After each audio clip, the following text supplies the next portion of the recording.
Buenas, este es el segundo vídeo en el que quiero comentar sobre este libro Viena. En este quiero comentar los aspectos históricos que he aprendido o he reforzado leyendo este libro sobre la historia de Viena, más o menos desde el año 1850 hasta 1938, que es cuando se produce la Anschluss, la anexión de Austria-Viena por la Alemania nazi, y a partir de ahí lo que va ocurriendo. Y es que realmente en esos 90 años de historia, o quizás algo menos, Viena fue la capital cultural del mundo. Y la pregunta es, ¿qué ocurrió en aquella Viena y qué tantas cosas ocurrieron?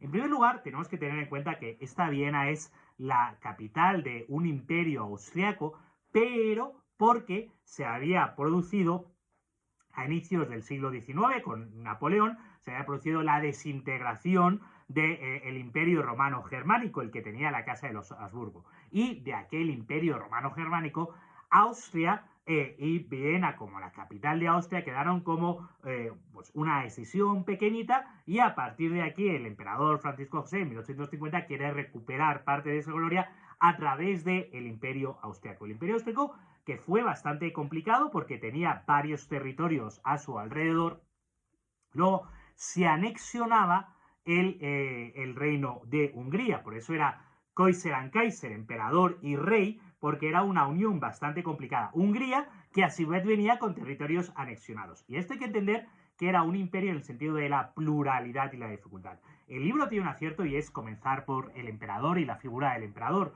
porque curiosamente la centralidad y la permanencia de un emperador, que además cuenta anécdotas curiosas, como que era un emperador nada dado a la tecnología o a la modernidad. Sin embargo, el emperador era el paradigma de lo liberal. Eso a día de hoy puede parecer que nos parece extraño, ¿no? Pero el emperador era bastante paradigma del liberalismo, en el sentido de la pluralidad de sus súbditos y el imperio como ese lugar que acoge a los distintos. Eso es lo que remarca Roca Barea en Imperiofobia, que hablando del imperio español, la monarquía hispánica, yo creo que está mejor dicho, pero en este sentido el imperio español, y es lo que habla Roca Barea, que es lo que remarca al inicio del libro. Y sin ser el emperador un gran adalid de la modernidad o de los avances, porque no los empleaba en su propia vida o en su propia casa, pero sí dejaba hacer. ¿Y por qué se permite hacer tanto? Porque una vez que tú tienes una figura central, lo que no se discute se puede discutir todo lo demás. Como dice Chesterton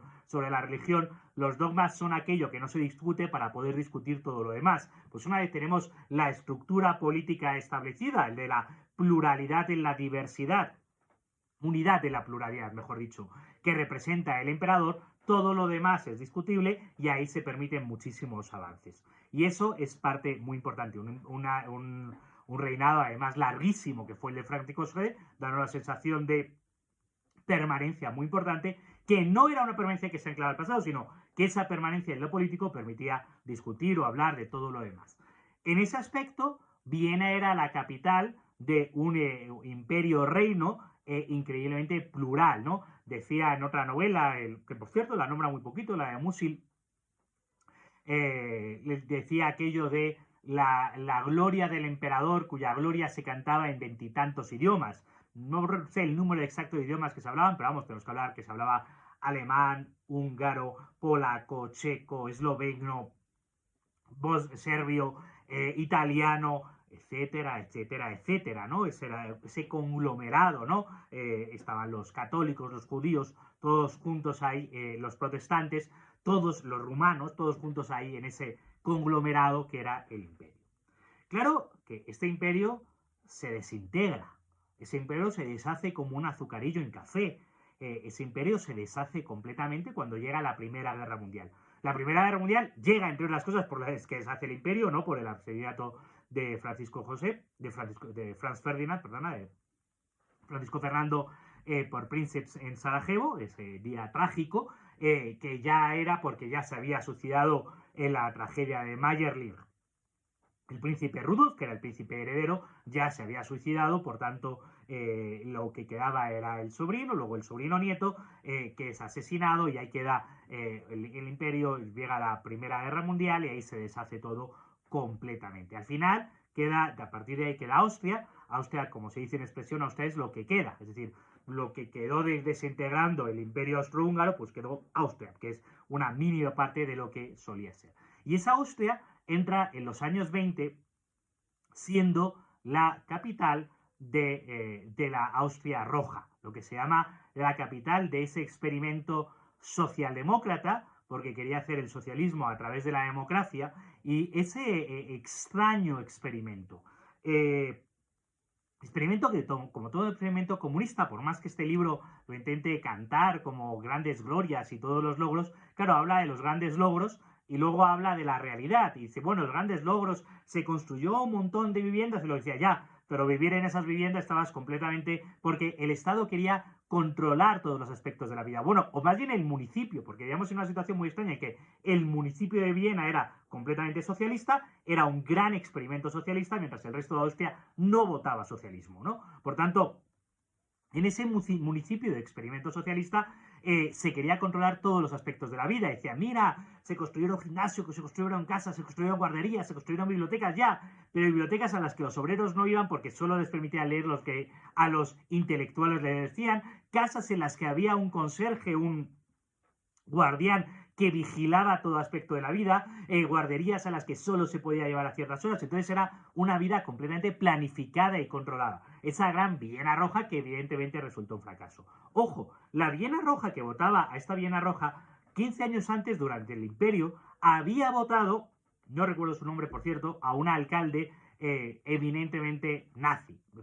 Aval Lalet, pero antisemita, antijudío, nacionalista populista. De hecho, fue el inventor del nacionalismo populismo y de hecho ese alcalde fue el modelo para Hitler, que era el que más admiraba. Por tanto, frente a esa Viena liberal y evidentemente dentro del Reichstag, o sea, dentro de ese pequeño círculo de la nueva Viena que se estaba construyendo, alrededor crecieron todos estos barrios obreros de otra nueva Viena, barrios obreros, que digo que votaban populismo, nada sofisticado, ¿no? Barrios obreros que luego, después de la Primera Guerra Mundial, votaron a la primera Viena Roja, y barrios obreros que, aunque el libro no lo diga o no lo reconozca, tampoco muchos apoyaron, no sé si la mayoría o no, porque no hubo unas elecciones, pero sí que muchos, no significativo, apoyaron la anexión a Alemania y la llegada de la Viena nazi, que fue la destrucción de esa Viena cultural que luego provocó esa diáspora